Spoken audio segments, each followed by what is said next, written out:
desk. What are the top mid caps right now which are being discussed on the D Street? What's the khabar brewing on D Street? Sharad?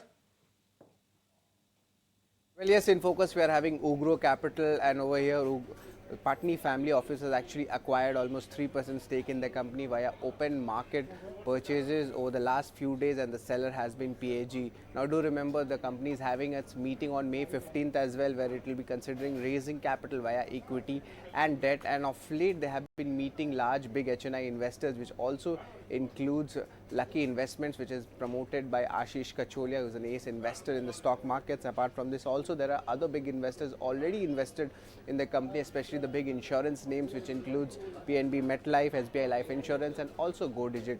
Apart from this, also looking at the recent fundraise which was announced by the company, they had a capital raise of almost roughly 340 crore rupees from marquee institutional investors going ahead, and of course there was a private placement of 240 crores in that, and this also included a second capital raise right from its inception. Now, of course, do remember this is coming in for a 250 crore rupees allocation to a Danish fund house, and also this growth capital will be actually used for extra lending going ahead, and they did launch the new app as well.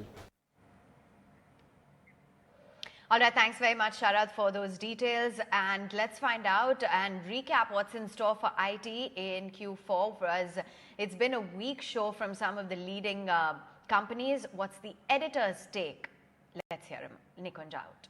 Wipro, Tech Mahindra, Emphasis, LT Mindtree, all of them have come out with poor set of numbers. They've come out with poor set of numbers, and these numbers in a sense are a clear indication that A, there is a challenge with the sector, and B, the management may not be, they're sounding confident, but the numbers and the commentary is just not matching. I first thought that there's a challenge in the sector and the problem was, and Infosys was an outlier, but you are getting a sense that there is a serious challenge for companies which have a high dependence on US and high dependence on BFSI. There are some niche companies which will always do well, so it's a delight to see what a KPIT has done or Mastech has done, but that's far and few. In general, I guess the quarter gone by has been a weak one for the IT sector per se. And why do I have them on my radar? The reason why I have them on my radar is just to magnify that point that I don't think it's time to buy them yet. The management has just about spoken out that there is a problem. So even though we are in a nice uptrend, so to speak, right now, one is better off avoiding them. The second stock on my radar is actually Trend. This has been like a darling. Numbers are not bad at all. There is a miss on the margin and growth, because if you do a year-on-year comparison, quarter-on-quarter comparison, because new stores are getting added, the picture in terms of the numeric top line and bottom line will look different. But since margins are a bit of a miss and the stock is expensive, there is a reason to believe that if a stock like Trend, which is trading at a P multiple of 60 times, 65 times FY25, may just settle into what could be called as a time-wise and a mild price-wise correction. Trend has got massively re-rated after Q2 and Q3 numbers, but post these Q4 numbers, while the top line seems to be solid, I think you're getting a sense that large part of the market attention now will shift to other apparel companies like Raymond's or Shriram Fashion, or for that matter Aditya Birla Fashion, because Trend has enjoyed the spot in the sun. It is an expensive company and they are going through what could be called as a margin crunch period. All right, let's find out what the index calls are from our charters this morning. And given the fact that it was a pretty heady run-up yesterday, although the pre-open rates don't quite indicate that this morning, Kunal Bothra as well as Nooresh Mirani both saying that it's a hold recommendation on the index. You've got Santosh Meena, who has stuck his neck out and says buy at the current levels. Market Moodometer reflecting a hold.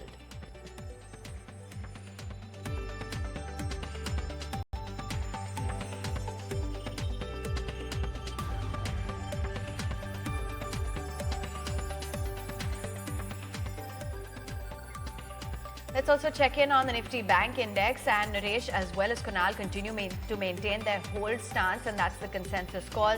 Santosh Meena though believes that it's a buy recommendation on the Nifty Bank. Let's check in on the Moodometer. It's a hold on the Nifty Bank.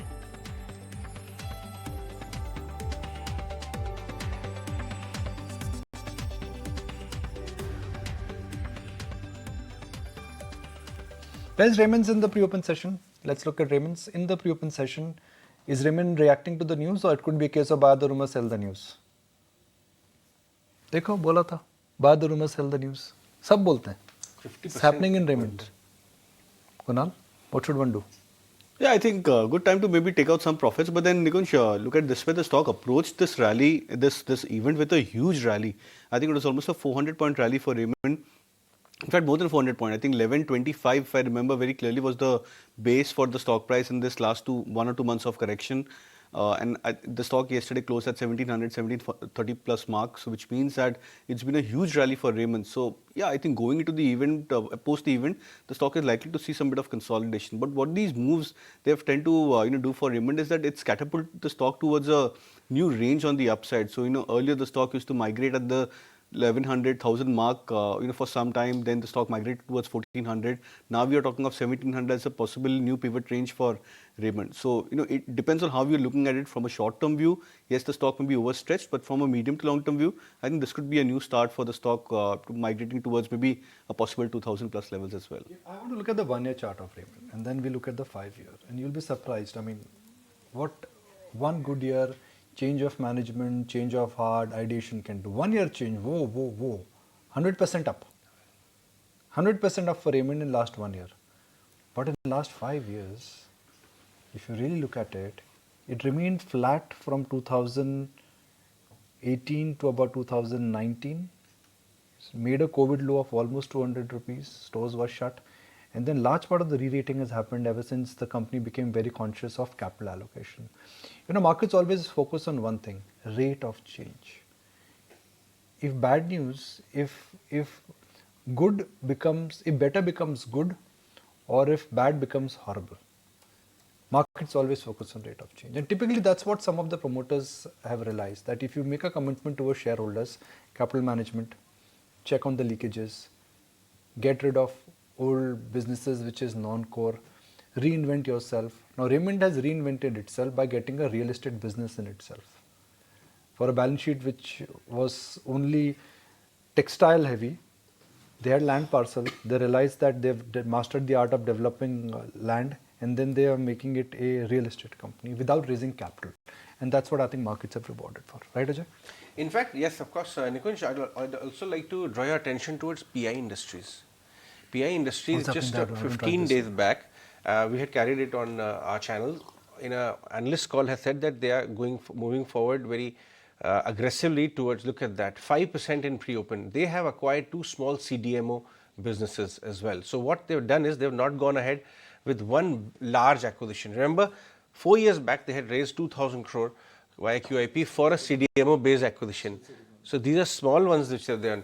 So perhaps the street is liking that they are not, because they've aired once in IPCA acquisition, and the feedback from the market was that it's not a great asset. They went back on the transaction. This time PI has moved forward with slightly smaller 2 CDMO based acquisitions, and that's why at least in the pre-open side it is showing a 6% surge at 3240. Kunal, can you just do a quick check on PI Industries?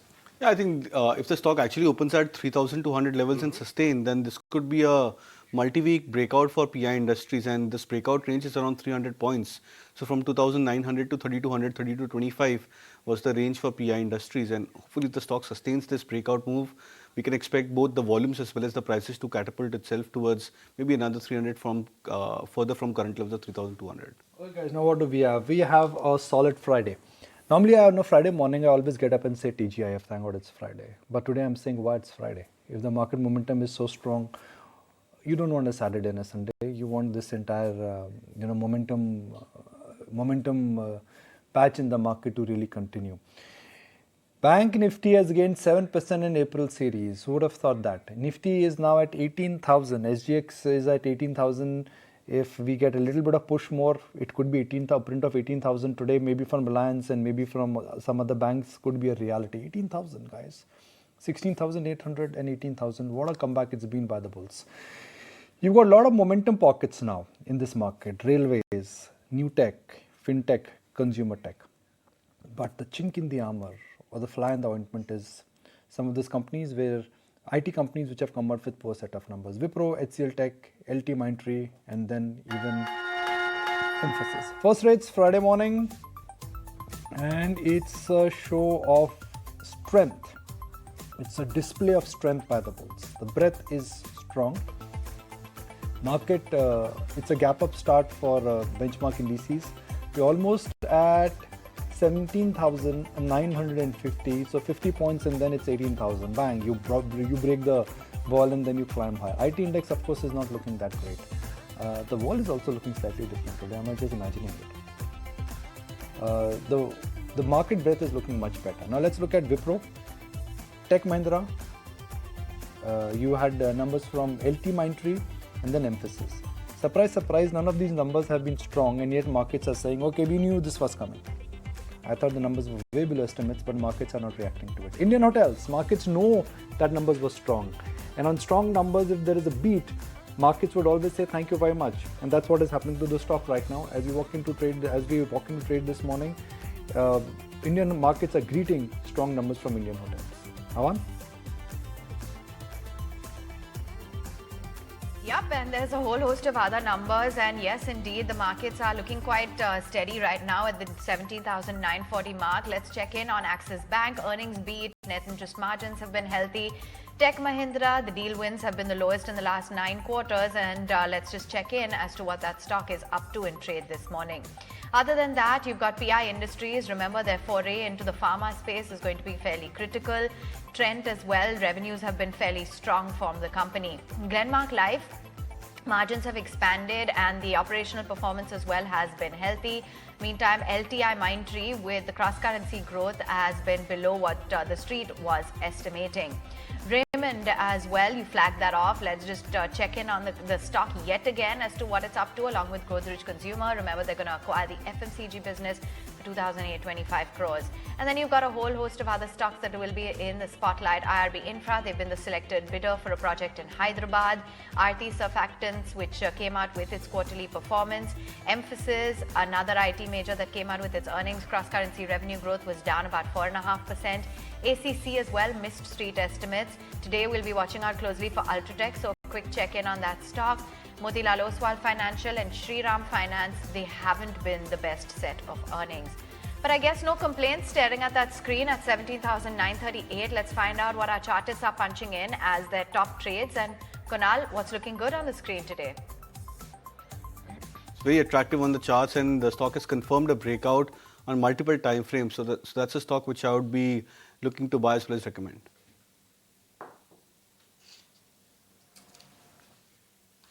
Kunal, just for the sake of our viewers, could you repeat that? Okay, that's DLF for you. What about you, Nooresh? So that would be a buy on Apollo Hospitals coming close to that breakout above that 4,500 mark. Looks promising for a move towards 4,900 in the short term. Just let's connect with the Jakes to understand what he makes of the current market. Mood is the worst of the print for 2023 behind us. Jakes, good morning. Are you ready? Absolutely. Good morning. Thanks for having me on the show. How are things? No one can complain in this kind of a market? Absolutely. I think the more, the last few 4 weeks have been obviously a kind of a trending market. But before that, I think the last year has been a challenging year. So forget complaints. I think it's a stock picker's delight and a stock picker's challenge as well to be in this market. Picking your spots in this market, Jakes.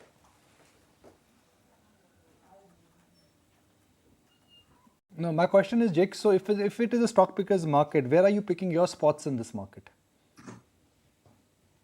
2 or 3 areas essentially. The idea here is to be not where, where the overall spaces are. We've been over the at least last few months, very, very bullish on integrated metal plays, especially steel companies that have been integrated because input prices have come down pretty sharply. And the good, the sort of troika of factors, if you will, that input prices come down, output prices also, the end product prices also have come down, but the margins have gone up, and which essentially means that from a manufacturer's perspective, higher volumes and higher margins is probably the way to go. The good thing from a demand perspective is that prices have come down, and hopefully in an election year, in the run-up to this, where CapEx is going to be the theme, or is the theme, I see dramatic new projects being announced and dramatic increase in activity in both construction as well as projects coming through. So a combination of this means that if prices remain low, demand will be reasonably well bid, if you will. And I think manufacturers, especially in an industry which is now truly consolidated, the steel sector, I think some of the 2-3 large players, especially those integrated and low on debt, will stand to benefit big time. Jex, it appeared when TCS and Infosys came out with numbers that it's a sector which will go through a gut-wrenching fall and a lot of pain. But there have been outliers. Mastech, KPIT, frankly, Tech Mahindra numbers were not that bad in my book. Do you think markets are preempting a lot of bad news in IT and that may not be the reality? I think IT could be in for much more challenging times for a bunch of reasons. At least the Indian, I would say that, I don't want to say body shopping, but those which are services driven will face challenges. There's been large-scale retrenchment going on. I think new jobs will be tough to come by. And this entire, should I say, the overlay of AI and the kind of AI ML impact that it's having in different industries. The first industry that will actually get affected in a major way, I think, is the services space. And the software services space is vulnerable. Very few Indian companies, at least not the big ones, but the mid-cap ones have actually been focusing probably a little more on the product space than the big ones. So there could be one-off names that could survive this. But I think in general, the next few years could be challenging times for the IT space. It's also the overall space for the moment. And as the money moves out from what was seen as traditional defensives, I think you will see a fair amount of money coming through into the underloved, under-owned spaces which are filled with value, like I would say pharma till recently. It's had a move right now, and definitely the metal space. When you say unloved, two names come to our mind from the pharma pack, Divi's, which was being punished quite a lot due to API issues and China issues, and even for that matter, Glenmark. I hesitate to say that, but some part of the market thought that the numbers, all of that, the way management is conducting business, there's scope for improvement. But these two have jumped almost 15-20% in the month gone by. Is the worst over for these kind of names?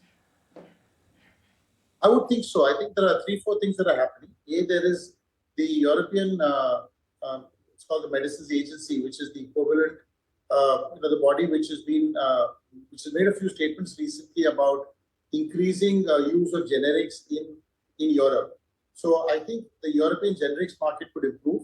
The US market has seen a distinct, easing off of pricing pressures. And as pricing pressures ease and logistics costs have come down, I think you'll find the generics offtake in the US increasing. Europe could be the other market. And I think the Indian generics players in general, I don't want to go for specific names. That's because, I don't want to speak on individual names, but I think the worst is over for the space for sure. And these, again, I keep repeating, these are under-owned spaces. And therefore, they are prone to sharper rises when money moves in here. Right. What about the auto space, Jakes? Two-wheeler stocks have rebounded 10-15%. That was the most unloved. Hero Moto, Bajaj, just for reference sake. Tata Motors has come back to almost 500 levels after a very long time. How are you analyzing parts of the auto space? I think clearly the pricing pressures have eased. The concern, if any, could be the fact that demand could still take a while to emerge in a full-blown way. We've had, demand setbacks in most parts of the world. So the auto industry, which may be, in a sense, getting some benefit from on the cost side, still needs to see demand. And I think there is an issue. There are individual pockets where you'll have waiting periods being pretty long, etc. And of course, the onset of EV could be the other theme here, which is probably needs to be seen. But auto is not a favorite theme of mine. Let's say if one has to understand the trajectory of the market, at the beginning of the year, it was all about inflation. Thankfully, that high inflation era is behind us. So what happens to the market narrative? Will growth stocks make a comeback? Will high debt companies make a comeback? Because if interest rates they start coming down, it's the other end of the market, not value but growth, which comes back. Post easy money, typically this may have been the narrative. I think while inflation in general may have peaked, but interest rates I think are not going to come down in a hurry. That's number one. Number two, post long periods of easy money, money usually moves to real assets, and therefore, whether it's a play on real estate or it's a play on capex, my bet is that, and especially in the run-up to the general elections, the emphasis on capex in the 1 year preceding general elections to 2 years after, in that period is usually the greatest impetus that this sector gets. So it also is, goes hand in hand with the theme that post interest rates, during easy money policy, during easy money times, money moves to financial assets. Once markets start tightening there on the interest rate side, money actually moves to real assets. So a combination of move to real assets and, as I said, this particular period of ours, that is 1 year preceding general elections to 2 years thereafter, the capex cycle could take, could see a huge boost. And from that perspective, I think you will see commodities being at elevated prices. I don't see prices coming off. And this thesis that the worst is behind on the interest rate front may well be true, but it's not that we're going to come down to interest rate levels that we saw a few years ago. What should be a return expectation? Let's say if somebody says 20th of August is the starting point. For next 3 to 5 years, do you think the chances of a double-digit CAGR return is not a probability but a possibility? I'm choosing my words carefully. Probability and possibility. You think it's a probability or a possibility? In the Indian markets, I think in all markets, especially in all market cycles, especially with the tailwinds being so strong, whether it's manufactured exports, India being the chosen hub for MNCs to increase their manufacturing base here. Given all that, I think it is possible to construct a portfolio that could give you double-digit returns over the next 5 years. And I think it's not just a probability, it's a real possibility. Construct a portfolio the N. Jayakumar way. How much of that would be large cap, mid cap? And how much would that be just hugging the Nifty? I'm not sure if it's going to be mirroring the Nifty. This will have to be stock selection. I think given the amount of coverage there is in the market, the number of people, viewing the Indian markets, and I do believe there is maybe a year and a half down the line that this play, the tactical play that a lot of FIIs did about moving from Indian markets to China, etc. If that were to either reverse or not, at least that trend not get exaggerated, you will possibly have a scenario that some large caps could also return those. But I think in general, this may have to be, I would say, curated portfolios, not necessarily just following the Nifty. I'm not sure if that is the way that you're going to make money. It usually is never that simple. Having said that, I think the retail exposure to equities will continue to be on the rise, and there will come a time when the structural FII move to, should I say, Indian stocks will resume. We've had a long period where they've been either net aggressive sellers or at best neutral. But there haven't been big buyers in the Indian market because valuations have been a challenge. And valuations at the Nifty level have been at recent highs and not comforting enough for people to come in. So from that perspective, I would say curated portfolios are not the Nifty necessarily. Jakes, what are your thoughts on the mid-cap, small-cap end of the market? The series gone by or the month gone by has been spectacular, 8-10% on the index level, individual stocks being done a whole lot more. Any themes, flavors from the mid-cap, small-cap which you've been studying?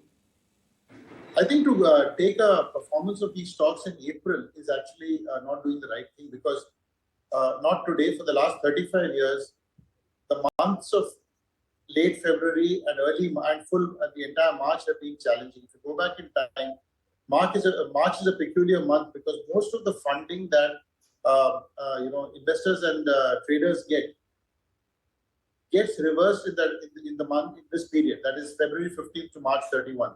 From that perspective, I think a lot of private funding does disappear. And that comes back in April. And that trend is so peculiar to India. It's not true for today. It's, as I said, it's almost true for every year of the last 35 years. And therefore, you have an exaggerated move in April in these kind of stocks, the mid and small end of the market. And that I don't think can be extrapolated. Yes, money has started coming back.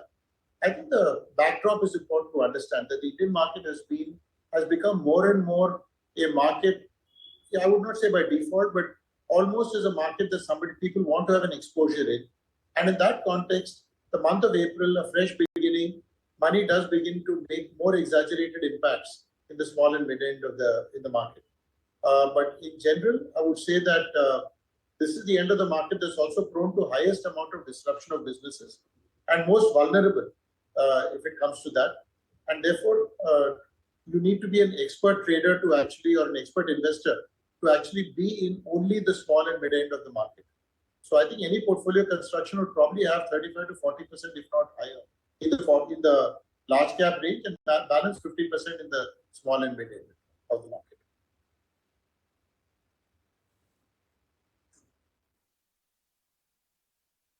All right, Jakes, we'll let you go on that one. Thanks so much for joining us on the show today. Thank you.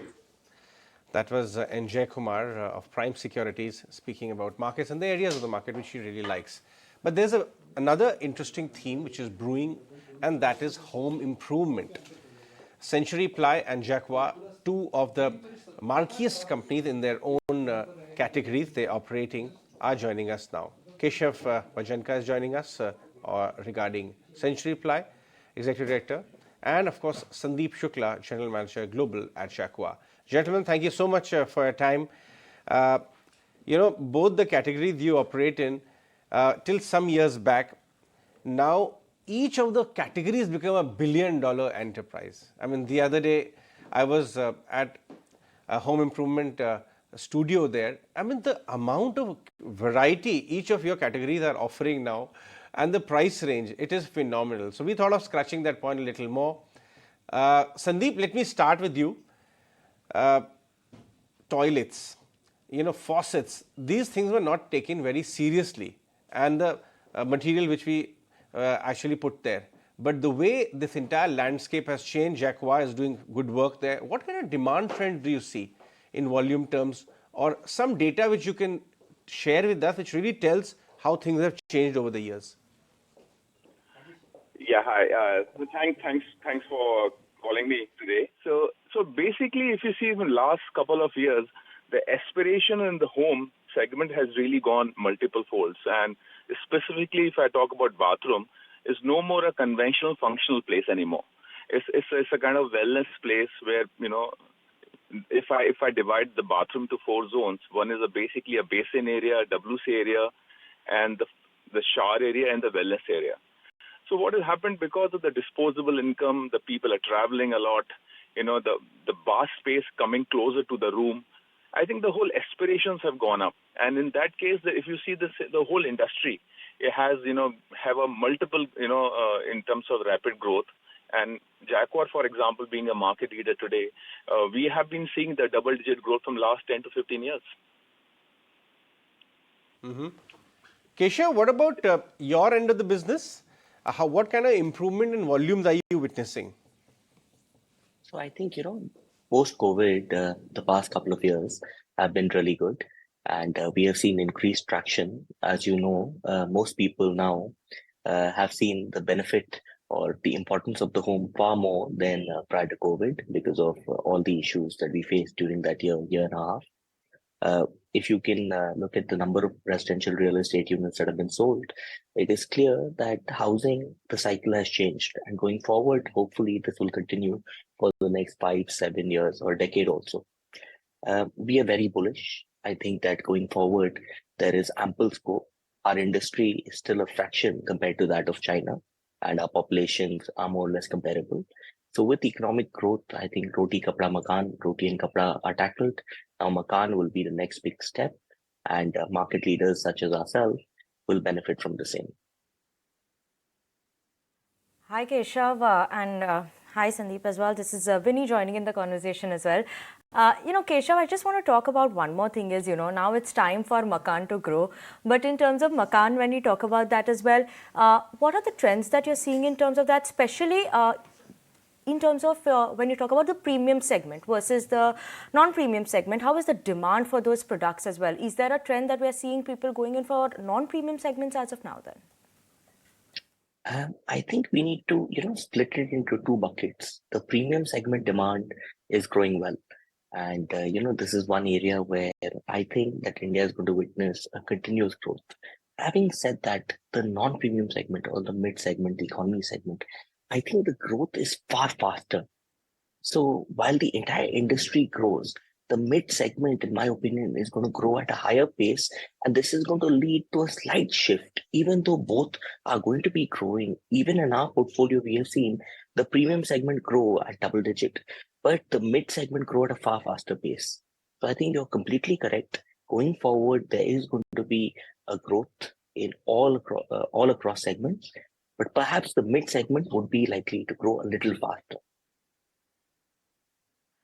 Right. Sandeep, coming to you, just want to understand in terms of for your market also, how does this work out? Because when you look at it, there are a lot of players entering this segment as well.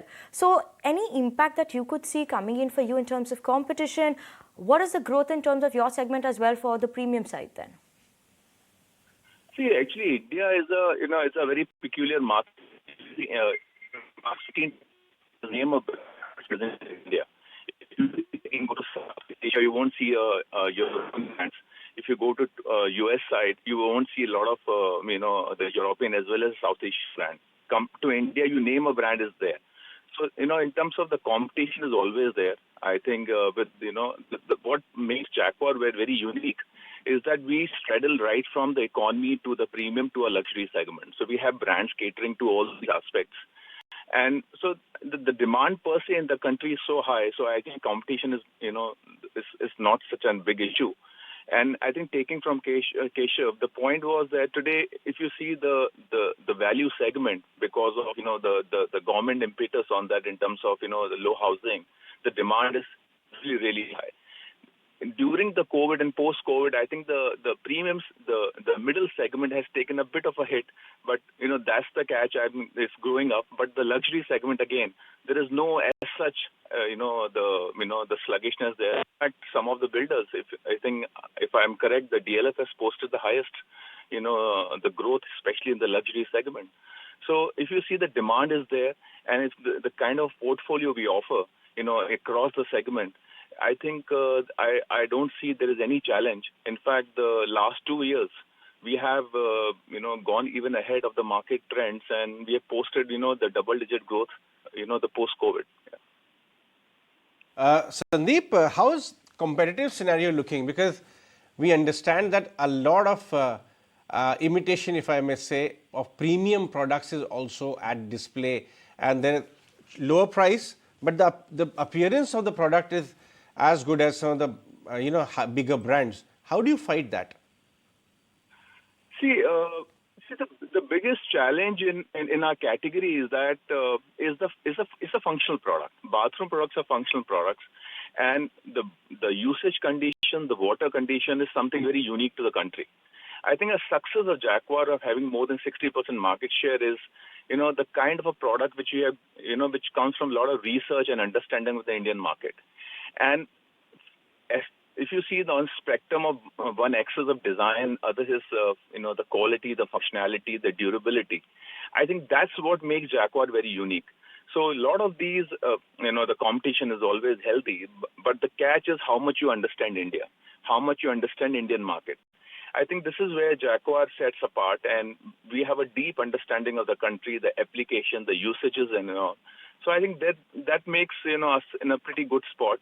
And as you said, we are the only brand which has offering for all kind of segments. So we have a brand Esco, which is for the entry segment. Then we have a Jaguar, which is a big belly, which runs from a lower middle class to upper middle class. And then we have RTs, which is for luxury segment. So I think that makes it quite on a good wicket. The most important part, especially in this segment, to have a continuous on a winning streak is the customer care, and the whole focus on quality. And I think, Jaguar is a true blue manufacturer. So if you see, everything is in-house, the quality standards, the water is a big challenge in India. So, we have a research from every region to region, what is the water content, what is the hardness challenges there, a product innovation there. So that makes us, quite a formidable player in the business here. Sandeep and Keshav, I'd like to understand from you, when you guys are interacting with some of your big clients, institutional clients, if I may say, the big builders, because we talk to many of them, and up till now the volume growth seems pretty decent. But the planning stage discussions they are having with you, right? With us, they actually talk about what they've posted. With you guys, they talk about what they aim to do in the next coming months. So Keshav, what kind of feedback are you getting from some of your key real estate clients on visibility ahead, volume visibility? For us, most of our sales, I think 95% would be to end consumers. So we're not very much into the institutional sales segment as far as builders are concerned. But whenever you do have a discussion, what we observe is the buoyancy and the bullishness that is there is tremendous. It has been missing for the past decade or so, but today the number of new launches that are being announced, the number of inventory that has been sold, giving working capital and giving cash flow to the entire developer segment to create more housing, to create a larger basket is there. So I think going forward, the buoyancy is there in the system, the bullishness is there, and you shall see an increase in the number of new launches. I'm sure you're already seeing it, but going forward, the rate is likely to accelerate further. Okay, Keshav. Okay, Sandeep. Thank you so much for joining in with us this morning on ET Now, giving us an understanding in terms of the real estate market, in terms of your sectors as well, and the growth there. Obviously, we're seeing buoyancy coming in there. But on that note, thank you so much, both of you all. And viewers, we're going to slip into a short break. Don't go anywhere. We'll be back with more after this break.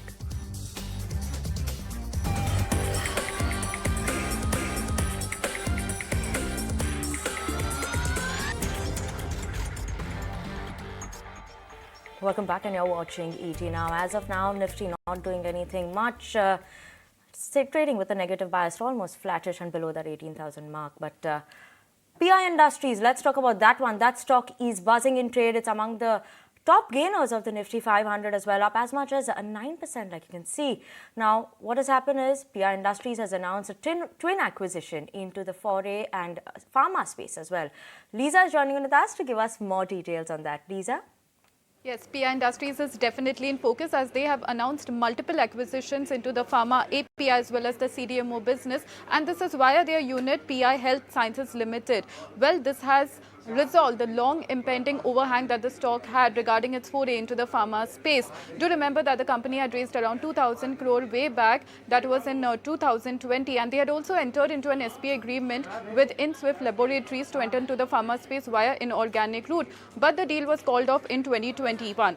Well, now it has signed a definitive agreement with Terragem Research Medilab, which specializes in the rare disease area and also the medicinal chemistry research, and also they have entered into an SPA with Plahoma 12 GmbH for a 100% stake in Archimica Spa. Well, this is an Italian-based small molecule API manufacturer and also CDMO-based manufacturer serving over 30 global areas. Now, the total consideration for this is around 900 crore, and PI Industries has a net cash lying with them of around 2,200 crore. So now they have a war chest of around 1,400 crore lying with them, and this can be used for further acquisitions as well. Now, what is the analyst take on this? They say that the acquisitions will enhance the CDMO capabilities of this PI Industries, but the space is quite competitive, so they want to know how PI Industries will scale up from here, and also it will provide access to both manufacturing facilities in US as well as in India. So any product development or rollout will be expedited in these developed areas. Also, it will likely nullify the growth concerns on the CMI segment. The analyst further states that the acquisitions were bought at relatively attractive valuations. So this can be EPS accretive for the company as well. But more details are expected from their financials as well as on the margin profile. No con call has been announced as of yet. But this was a long-awaited announcement for the market, and hence the stock is surging in trade today. Okay, Lisa, thank you so much for that. But Ajay, 10% up move is what we're seeing coming in the stock. Yes, I get it, it's EPS accretive. We're seeing in terms of that 1,400 crore war chest for them as well. But what are the, So what Vinny, is it that is making you it may so? be surprised, and many are surprised by that 10% move, but I must tell you something. This QIP, this buyout which they've done or started doing, was supposed to be done 4 years back. This is the longest I've seen any large company has raised money. It was a 2,000 crore QIP they've raised 4 years back for acquisition in pharma space, but couldn't manage to find any companies. So it was sitting in their books as cash on books, and it was a very good fundraise because it got subscribed 6 times. They had got 12,000 crore when they wanted to raise only 2,000. So market was asking them to please go ahead and buy out companies. We are betting on you. Market loves this management, by the way. But they were unable to find a company. In the interim, they found one small IPCA, one part of the business, which market did not like. They went back on that transaction. Since then, they were looking. Just 15 days back, management had in BNK analyst call said that we are very close to buying out. And what the market is loving right now is that they are going nimble footed this time and buying smaller acquisitions which are EPS accretive rather than going for one big bang 2,000 crore buyout. So that is what the market is really liking. And of course, the stock has underperformed in the near term. So all of that is getting reversed in the stock in today's reaction. Okay, so nimble footing is something that is keeping the street happy, Excited. at least at this time, that, okay, theek, you're going on It's the not right very path. aggressive. You're going on the right path. Your capital allocation model this time is much more smarter, I would say. So that's why the thumbs up. That's the thumbs up about. Okay, but on that note, Rahul Chatta, Chief Investment Officer at Mirae Asset Global Investment, believes that the luxury theme is actually performing well in all the markets. And Titan is one of the few plays in the segment that Rahul is positive on. Let's go cross and listen in. You look at the performance of Louis Vuitton for last 6 months, it's one of the top performing names. It's done much better than the Chinese consumption names because look, it's super rich, who've done well. And this is something we've seen post COVID, basically the K-shaped recovery, as we say. The haves, as you call it, who have much resilient balance sheet, who've got much stronger incomes, who can weather the inflation better. And these guys have kept on with the consumption. In fact, post-COVID, they've come out and spent more. So that part of the market has been fairly resilient. Unfortunately, in India, we've got few plays. Probably you can say something like a Titan would be good plays on that. Something like hotels would be an indirect play on that. But there are not many plays on this space, basically, or this segment. We've liked hospitals over generic pharma and continue to do so. Again, it's been hard to make money honestly in generic pharma. There have been few names here and there who made money, but we continue to believe in this hospital story. What we see is a huge penetration story which is there. We yet to see the benefits of medical tourism. We've seen that only for a quarter or two. That builds on that.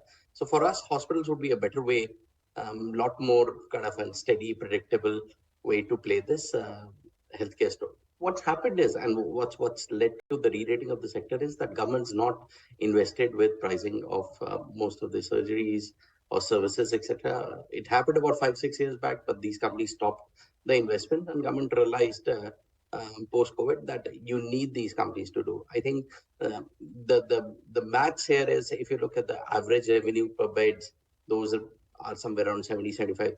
The ROCs are twice that of what you see in our hotel space, etc.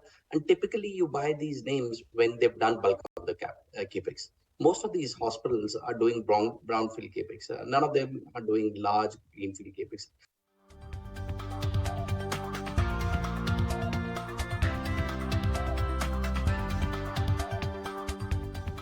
All right, let's move on and talk about large NBFC space. And the leader in the space, the retail NBFC space, is joining us now. Shriram Finance, the management, Mr. Y.S. Chakravarti, MD and CEO of Shriram Finance, is here with us. Mr. Chakravarti, thanks so much for joining us. Long time.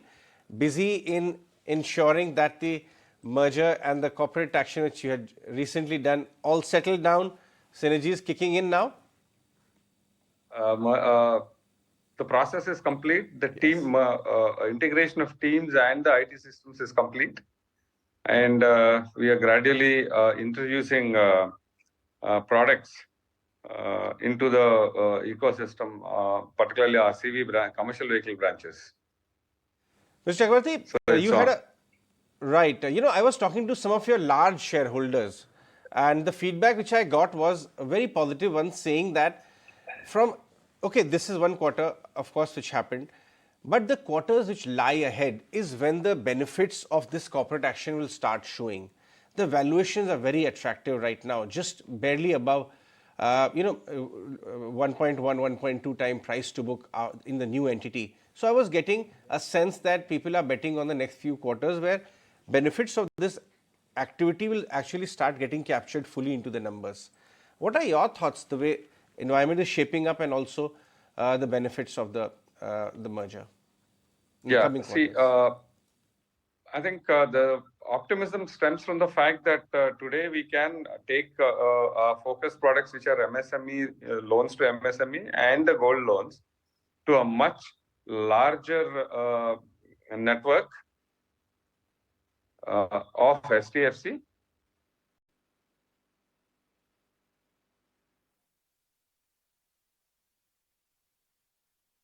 Okay, we'll connect with the management of Shriram Finance again in a short while. But, overall, Ajay, when you're looking at the numbers, this quarter, when you look at it, a bit of a weakness that we've seen coming in the quarter. You were just asking them about the merger benefits as well. Yes. How does this actually play out for that? And, what is it that the street is not looking at it right now? I must tell you something, Vinny. I was talking to some of the very large players into the market and who are looking at raising their stake in the large NBFCs. One name which was consistently coming up is Shriram. They are saying that don't look at this quarter. It was a one-off quarter where some weakness actually has set in. But now that the big corporate action is in place, the synergies in the next 3 to 4 quarters, the risk reward is very attractive, and this activity which they have put, remember the first answer he was saying that now they'll be able to take a lot of focused products to a wider market.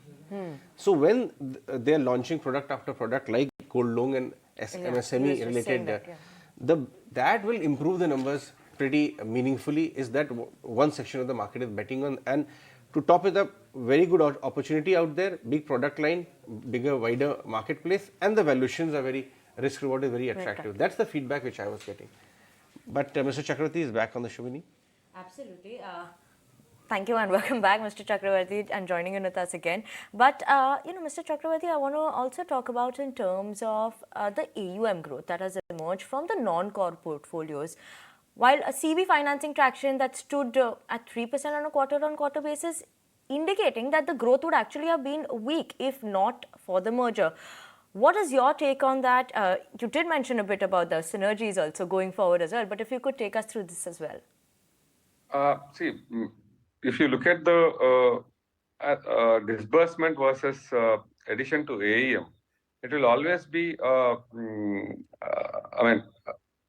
since our tenor of loans are shorter, there will be a large churn in the book.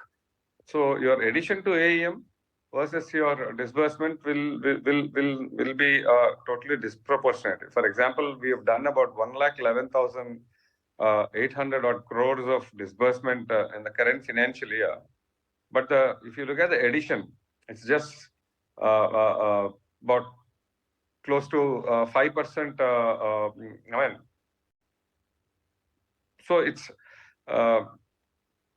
because of the churn. But I think what you need to look, what we are focusing on is more than on the growth in AUM. We would be focusing on the NIMs and basically the profitability, because with the shorter tenor products, it is very difficult to keep on growing at up north of 15%. So the idea here is we will be continuing to grow at about 15%, but then the bottom line should improve. Bottom line, we would be focusing on improving the bottom lines. All right, I wanted to get in a view, Mr. Chakravarti, as to what the outlook is when it comes to your AUM growth, because the rural areas clearly contribute a significant portion when it comes to AUM growth. And a lot of those customers have perhaps taken a hit. Have they been impacted by the interest rate hikes? Can you just give us context as to how you see your AUM growth headed? See, on the interest rate, I don't think there is too much of an impact on my customers because see, we have a very granular portfolio, and on our ticket sizes, an increase of 100 basis points, 50 basis points, 100 basis points increase in the rates would not make a lot of difference on the AEM. So that's not we don't see any stress there. And in fact, if you look at the commercial vehicle market today, the freight rates are firm. Vehicles are actually flying for longer distances. They're able to get return loads. So the earnings, they're actually, the operators are actually making good money. So I see a very little impact on the current rates.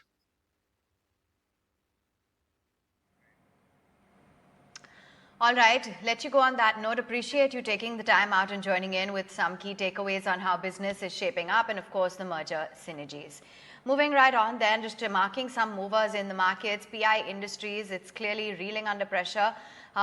It's been a result impact as well that you've seen take place. There's also Chola Industries that's it's up and about by about 9%. There's Chola Industries, which has gained a solid 8% in trade today. Pardon me for that. You've got Z Entertainment as well now as we're inching closer to the final merger of Sony. Perhaps the street is taking cognizance of that. So after recently seeing quite a volatile move, it's up 4%. But Godrej Consumer as well as Raymond remain in the spotlight as the company is going to acquire Raymond's consumer care business. It's an all-cash deal of 2,800 crores. My colleague Anurag Joshi caught up with the top management of both the companies to understand the deal contours, the plans, as well as what the outlook is when it comes to listing the consumer care arm. Mr. Singhania, Mr. Agarwal, welcome to ET Now. Congratulations on the deal. Mr. Singhania, could you tell us how would this transaction benefit Raymond as a group? So, firstly, we have done the divestment of our consumer care business, which you are aware of. And from the proceeds which will come into Raymond Consumer Care, we will divest the lifestyle business, which is the total lifestyle business from the Raymond Limited, and put it into Raymond Consumer Care Limited. Fundamentally, two things will happen. We will create a pure play textile lifestyle company, which is what the market wants. The residual Raymond will have the real estate, which will become a pure play real estate company. So we'll have two listed companies. And number two, this will help in making us net debt zero, which is again something the market has always been asking, that when will Raymond become a zero debt company? As you're aware that companies like us went through a very tough time through COVID. And, you know, from seeing the bottom of the trough to coming back up, I'm very happy today to say that this is a historic day in the history of 98 years of Raymond. And I think this is just a stepping stone for our future. So with a zero debt company, focused companies, we'll be able to bring in the best governance in place, best management teams.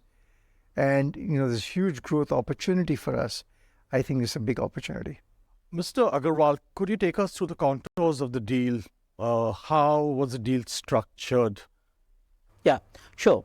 So the way the deal has been structured, it is a slump sale of FMCG business from Raymond Consumer Care to Godrej for a value of 2,825 crores, which would include the DOs with the brand names of Park Avenue KS and the Kama Sutra condom brand and the sexual wellness. So with that, practically all the DOs and the condom, sexual wellness, FMCG has been sold to Godrej Consumer Products.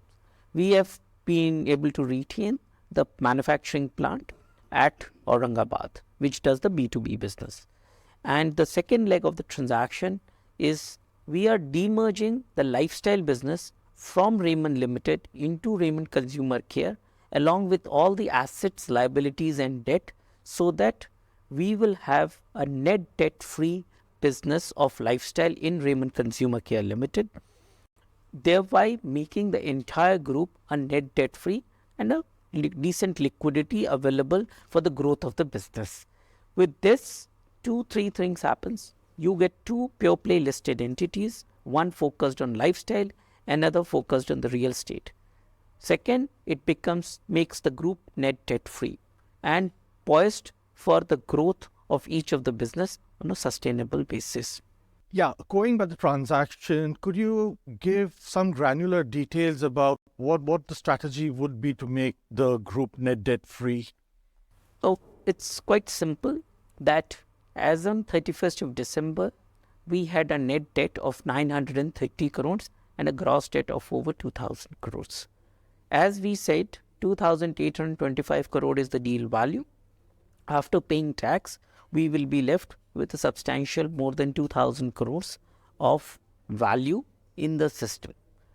So that's quite simple to say. If you were a net debt at 930 crores as of 31st of December, on that pro forma basis, if you're getting more than 2,000 crore, you will be a net debt free company. Mr. Singhania, what are your plans on the real estate front? You have the Thane project which you launched recently. Going forward, could you tell us what are the kind of investments Raymond Limited would do on real estate? So real estate has become an important business for us. As you know, we launched it about 4 years ago. Our first phase was delivered 2 years ahead of our timeline. We've done the first phase, second phase, and third phase. We're now looking at joint developments. The project cash flows are significant to support any growth in that business. And we continue to look at joint developments across the board. So as we get projects case to case, we will certainly look at it. And of course, if India has to be built, we want to be a part of that. Right. What's the timeline to get both the businesses, the lifestyle business, Raymond Consumer Care, when will you be listing this company? The typical process takes about 12 to 14 months with NCLT. So as soon as all the permissions are in place, we'd be happy to list it. Okay. And would that be automatic, or would you be again raising fresh equity from the public? How would that work? It's an automatic listing. Okay. Because the shareholders of Raymond Limited, who are public, are getting shares in the Raymond Consumer Care Limited. Once the process gets completed, the share allotments automatically list Raymond Consumer Care as a listed entity. Mr. Singhania, brands like Kama Sutra, you launched it way back in the 90s. That had been in the Raymond stable for so long. What prompted you to let go of this brand? And what drove that decision? We're always going to look at what creates shareholder value. And sometimes you have to let go of a few things to get something bigger. Kama Sutra had its place. I'm very passionate about the brand because it was one of my first brands I created. But I genuinely believe that to nurture it to the next level, it's better off in Godrej's hands. They've got a bigger distribution, a bigger FMCG company. And the more it flourishes, I think somewhere silently I will be very pleased and inertly happy that this brand has become a global brand. You're still retaining the manufacturing facility in Aurangabad. What's the understanding you have, in terms of your supplying? So our manufacturing facility. How long is there a licensing? How long will this arrangement? So we have a 2-year supply agreement with Godrej, and we of course have the international business which will continue. Right. On the real estate business, there has been a lot of private equity play in India. Are you looking to bring in a strategic investor in the private equity investor into the real estate, into Raymond Limited? Currently, the answer is no, because we really don't need the capital. We have enough internal accruals to meet all the fund requirements for our growth plans. So currently, the answer is no. You mentioned that it's going to become a net cash company. So after the demerger takes place, what will be the cash position? Can you give us some kind of an idea about that? In terms of making it a net cash, so what will be your cash position after the demerger? Obviously, I'm not going to talk about any forward-looking statement and what would be that cash position. Look, I can only tell you on the basis of the pro forma numbers, if my net debt as on 31st of December was 930 crores and I am getting incremental 2,000 crore plus cash, one can do the maths. I don't want to comment upon what is done in the fourth quarter, but one can do maths based on that, and then rest you can understand what it would be. Yeah, Raymond's limited shareholders will receive, I think, 4 shares for every 5 shares they're holding. They'll receive those shares in Raymond Consumer. Is there, I mean, do you want to take us through what was the reasoning for this swap ratio you arrived at? Absolutely. So there is a full process being done. We appointed 2 top valuers, independent valuers, KPMG, BTO, and we took also the fairness opinion of a large bank. Based on that, they came about an independent basis through the audit committee and the board. A swap ratio was decided, and based on that, this number, 4 shares being issued for every 5 shares held, is done. So you can imagine that the 80%, 4 out of 5 is basically what it tells. Mr. Singhania and Mr. Agarwal, thanks for speaking to ET Now. Thank you very much. Thank you. All right, it gives me great pleasure now to bring on board my very dear friend, Prunju. He's back. And you joining us from your farmhouse in Kerala? I always see the pictures on Twitter. Never ever when you join us on TV. Next time you should join us from the garden. Oh, wow. Anyway, good morning, Nikunj. I am in the office in Cochin and very relaxed. You know, And, as long as is ET Now is playing in your office, I am also relaxed.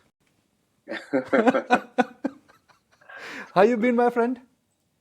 Yes, it's great going and very comfortable about the market. And, good times are there. Good times are there, especially given that you bought Raymond's, what, 1.5 years ago? Yeah, 1.5 to 2 years ago. I think we discussed it a couple of times, if you remember. When we were talking about changing investor perception about promoters and companies. So, that I always believe we have more and more Raymonds in the mid-cap segment in the Indian markets, dozens of them. So I think that's where especially direct investors should seriously look at next maybe 2, 3, 5, 10 years. That's going to be a great opportunity for investing community to create alpha.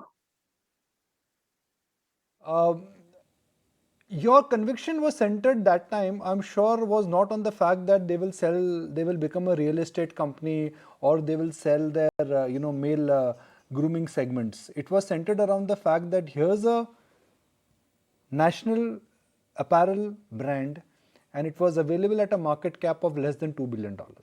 That is the reason why I think you bought into Raymond's. Not $2 billion is far away.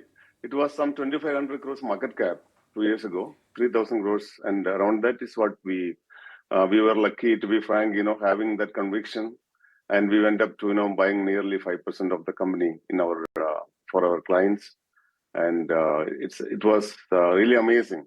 So see, when we talk, that Raymond sold this for so much money or whatever, it basically means all these values, these assets were there in the company. So that is how one should look at it. They need not really sell it. Even otherwise, that value is there. For long-term value investors, all these are very integral part of it. And I believe, I think as we discussed, I was, that the trigger for me was, the planning of IPO by Maneuver. In those days, it was told about, they may come out with an IPO of 20,000 crores. The media was reporting. So I was really surprised.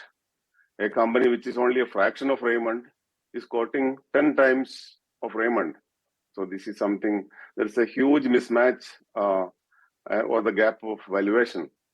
So it's not an easy thing, all the new IPOs coming in or approaching investors had a different kind of valuation dynamics than the traditionally established brands and companies. So some point of time, a lot of people, promoters perhaps, of the listed companies used to feel we should delist and come out with an IPO next year for fetching a much higher valuation. Anyway, we have gone through that kind of a 2-3 years period. Again, things are stabilizing. That too much fancy for the IPOs are sobering down. I think markets are getting much more healthier and matured, I would say. Means what have you acquired? What we're discussing today is your a stock you bought 2 years ago. Now markets have discovered it. But now I'm sure you must have done your homework on which is the next big one. It's not there. There are many of them we are holding already. I think still to be discovered by the markets. I think Nikunj, our markets have grown so much. That's become much more sophisticated than the past. The regulatory things have become much more in place, and we are a very sophisticated capital market system in India. And too many players, I won't say too many, there are a very large number of players. It is yet to grow further. So it's not going to be easy to create alpha investing in the well-known large cap companies. Of course, investors can still invest in those companies if you believe in the India story, which I am a great believer. I still believe that India's era is just starting. Our times just started only. India is something like, where China was in 2007, before the global financial crisis. And China took really advantage of those things. Many of those things were in favor of them. Similarly, and they had a very, very superior growth since 2007. Of course, they were growing earlier also. But today, India, now the kind of geopolitical things happening in the last 1-2 years, the Russia-Ukraine war and many other economic development globally, we are lucky. And we are in a sweet spot, Nikunj, as I have been always maintaining. And, the equity investors in India are basically, they are very lucky.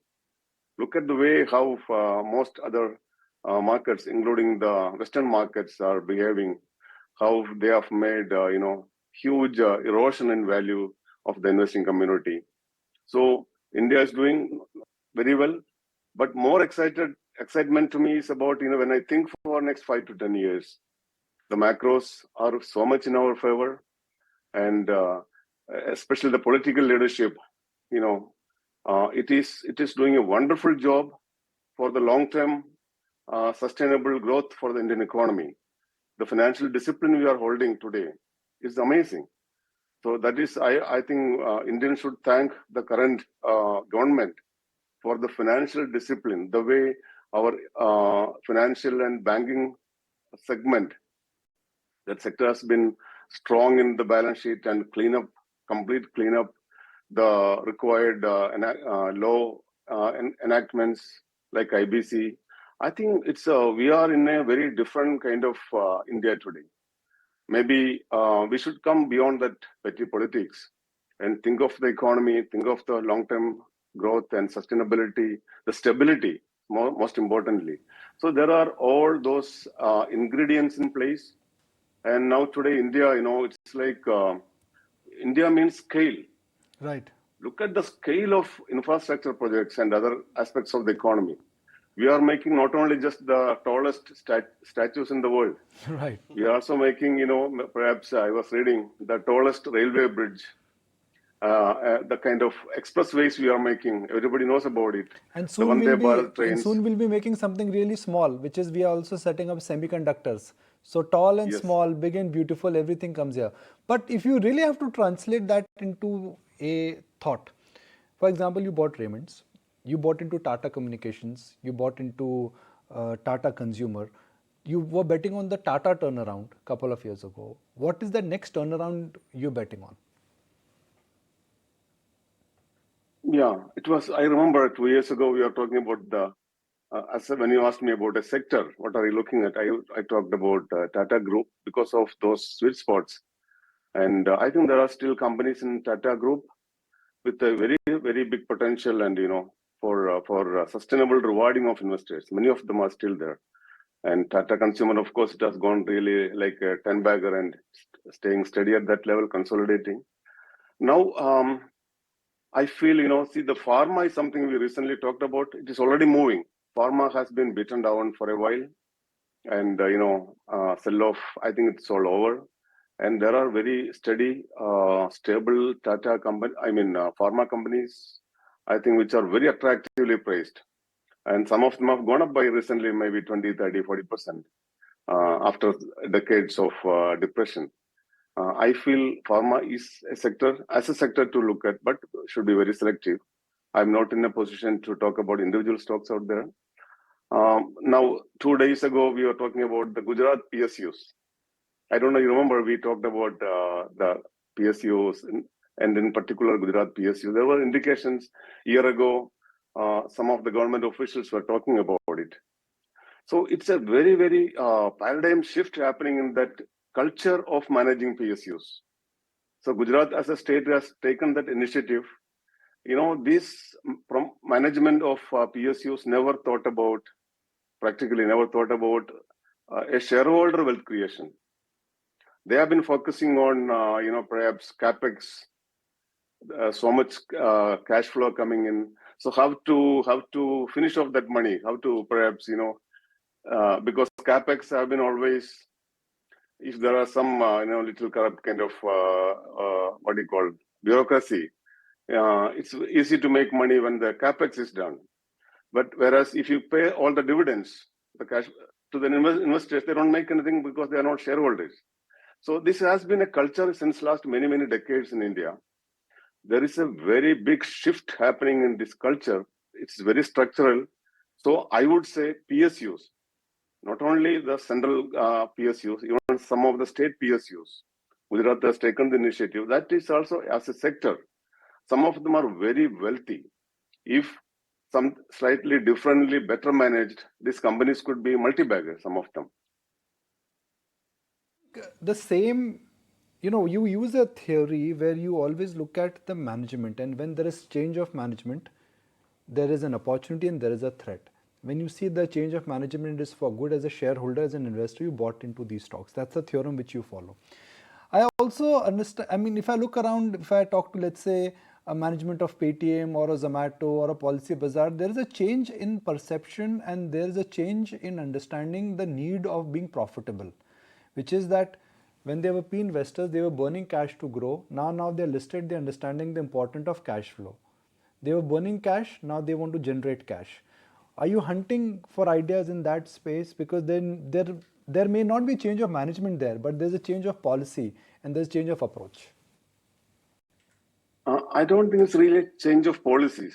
They were unable to create cash flows, I would say, even if they wanted to. So the business models have been like that. To be very frank, for me, it's very difficult to make a comment on Paytm or the Nykas of the world. They all are very most modern businesses. So the valuations depends on, it's all in the each person is different.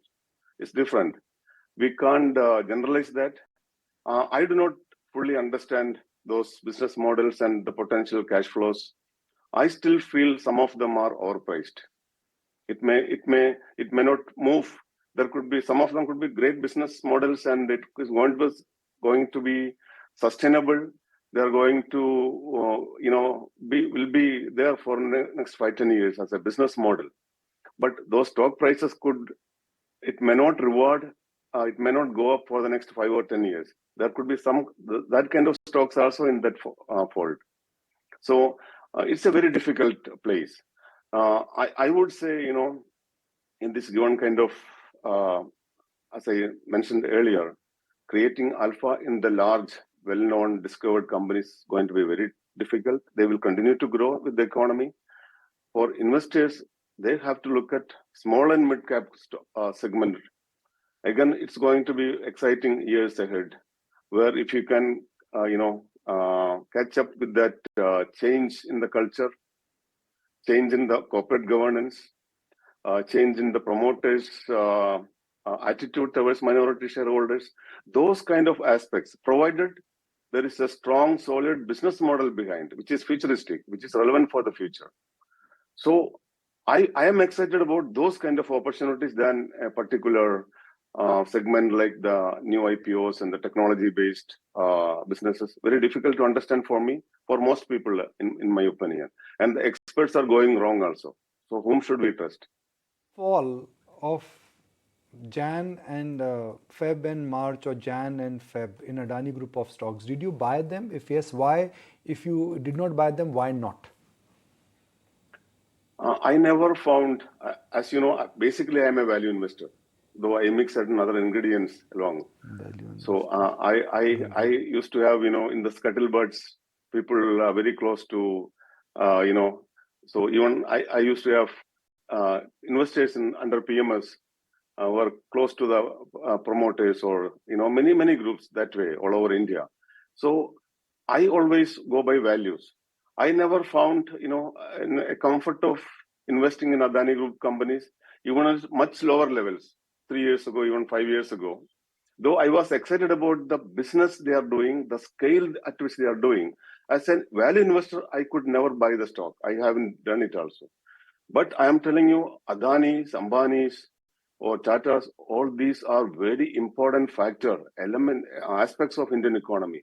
Without that kind of promoters doing things in large scale, our economy will not grow. Now, luckily, our government machinery also thinking in those terms to create infrastructure much in a very large scale. Only China is ahead of us in the scale of implementing infrastructure projects.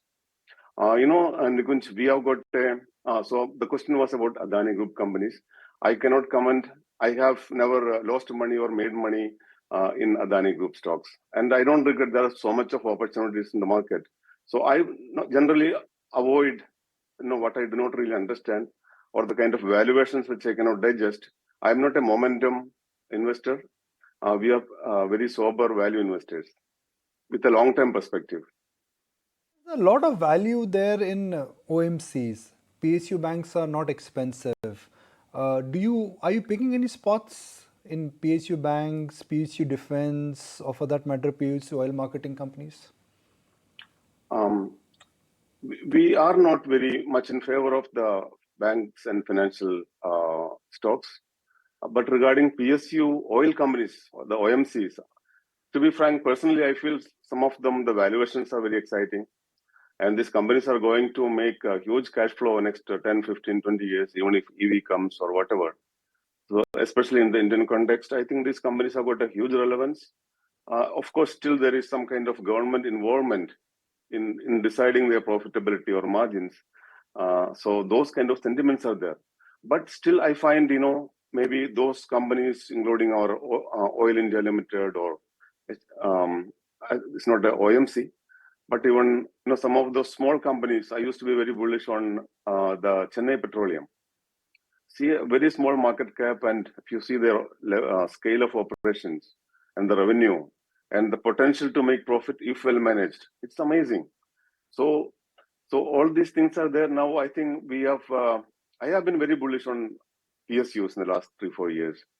So the defense sector stocks among PSUs have done very well, rewarded all shareholders. I don't know at these levels, they look very fairly or richly priced, valued.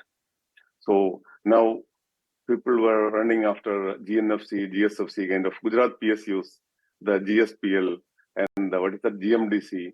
Maybe some of those companies, I think they will be definitely going by the guidelines now recently issued by the government of Gujarat in terms how they are going to be managed, the distribution policy.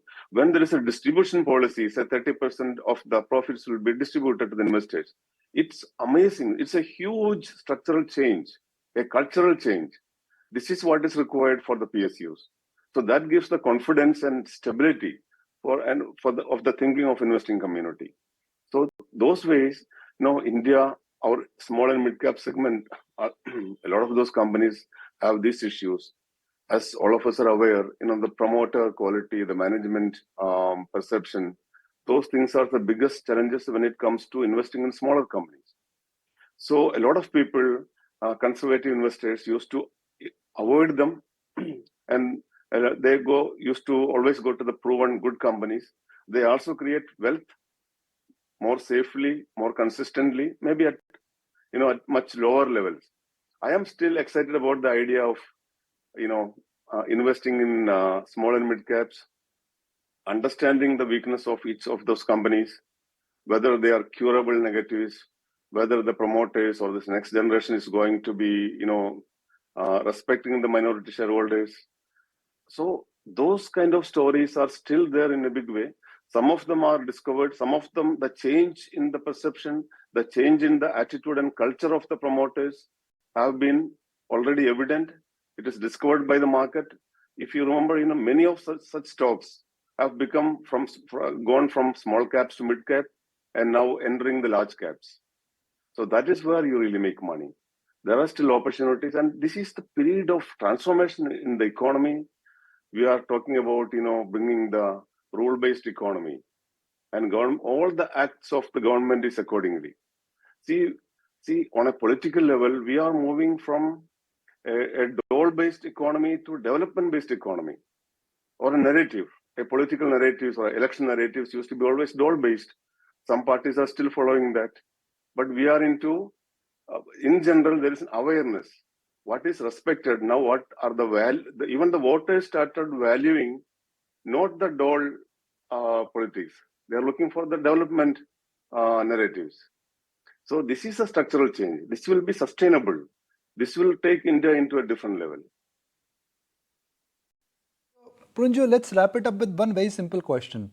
When you identify a stock, what are the factors which you look at? I mean, what is there in your checklist when you say, I'm going to buy this stock, or this stock does not fit in my competence, circle of competence? What is that parameter which you use? See, as a business in India, we will be looking at, the market potential or the market opportunity for that business, which is very important when you're a long-term investor. And, how much they can grow. Maybe some of them their market is global markets. So what is that opportunity size? Is the basic thing comes to my mind. And then, of course, today's parameters, the rate of growth, and this is the size of the company by revenue, the profitability, and this is the valuation given by the market. Some of them are given very high values, valuation like 60, 70, 80 Ps because it is over-discovered. Some of them, a similar business may be valued at 8 to 10 or 15 Ps because of the perception issues. So then naturally we look at the quality, the track record of promoters. So here is the the clue, I would say, Nikunj. It's very easy to understand the track record of the promoters. So what I always try to find in the changing India, in the changing Indian standards with regard to the corporate governance, the regulators are very strict on these kind of things. The kind of transparency required for the promoter or the management to the public shareholders. So those in that kind of a changing environment of governance and ethics and transparency, whether these companies will continue to be like that, badly managed, unethically managed, without respecting shareholders, other public shareholders, or is there a possibility of them changing? Is there an incentive for the promoters to go really professional, stop siphoning of money, and get into that, understand the value, understand the value of going professional and creating wealth through the market capitalization, where you are also sharing the wealth with the minority shareholders. See, only those who are willing to share the wealth with minority shareholders, that companies only create market cap. We have seen it in many cases. So many companies, dozens of companies, which are fairly large ones. I am ignoring the penny stocks. Let us not think about them. Fairly large, dozens of such companies are moving. Like Raymond is getting into a new orbit. What has changed in Raymond? I am telling you, all the same businesses Raymond holding today, when it was 2,500 crores. Now today, I think it is something like 11,000 crores, where Manyavar is quoting at say 30,000 crores. So, and you see the businesses and the potential wealth creation by these two companies. I'm not telling good or bad about anything. I have disclosed I am holding our largest holding in the portfolio management and AIF. Right. I think around 25% of our money is in Raymond. We are very happy about that. We are still holding. We may sell shares, but I'm telling after this. Right. So investors, please don't take it as, I am very bullish and buy it at any price. I'm not a person like that. So valuation. That is the key. Now, Investors should never forget that. Whether a fancied investor bought it, whether it's highly campaigned IPOs coming up. In any case, investors see some traders or gamblers or funders could make money in between. But normal investors stick to valuation, the future of the business, how the company has been managed and how it may get managed, or is there any change? Is there the symptoms of change in the culture of management? Managing these things much better and professionally, sharing the wealth with minority shareholders. So those kind of aspects are most relevant when you invest in smaller companies, other than our Reliance, TCS and HDFC banks of the world. Right. All right, Praju, thanks so much for joining us. Always enjoy conversations with you on the channel. I'm sure our viewers would have enjoyed it too. Let's take a short break, come back, and we'll put the spotlight on PI Industries. The stock is surging over 11% in trade. What's so exciting about these two small acquisitions in CDMO space? Rohan Gupta of Nuvama would be joining us to help us understand that. Don't go anywhere.